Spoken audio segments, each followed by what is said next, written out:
Imagine building a global career on one of the most powerful emotions there is, hope.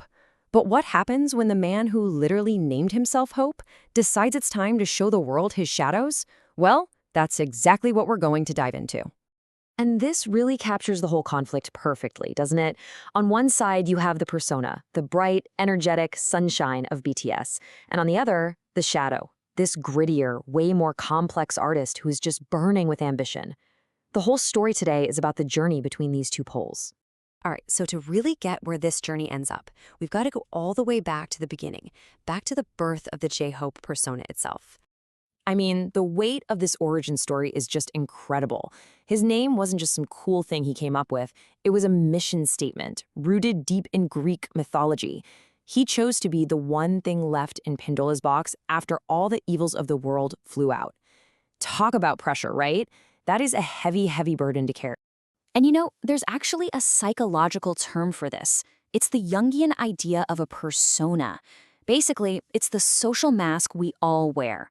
It's a compromise between who we really are on the inside and what the world asks us to be. For him, J-Hope was absolutely a real part of him, but it wasn't the whole story, not by a long shot. And this is the persona in action, summed up perfectly. This catchphrase became his signature, It wasn't just a simple introduction, it was a promise he made to millions of people every single time he stepped on stage. He was their hope. Which kind of brings me to a question for you. I mean, just think about it for a second. Have you ever had to be the happy face or the mood maker for your friends or your family, even when you were totally not feeling it inside? It's this universal pressure, right? And that feeling is the absolute key to understanding his next move. So where does all that pressure lead? Well, it eventually led to a major, major shift. It was time to unbox his shadow self. This timeline just lays it all out. For years, he was the group's official mood maker. Then, bam, in 2022, Jack in the Box drops, and it was a total seismic shift. This was him deliberately choosing to show everyone what was really going on beneath the surface, and it set the stage for everything that came after. And just look at the themes he was digging into.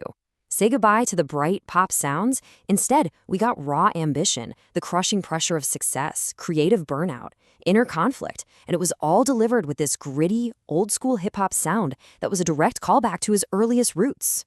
And believe me, this shift was no accident. In an interview with Rolling Stone, he actually used the word thirst to describe his need to show this other side. It wasn't just a whim, it was a creative necessity for him, to finally reveal the part of him that gets exhausted but still burns with this intense ambition. The song Dis-Ease is such a perfect example of this.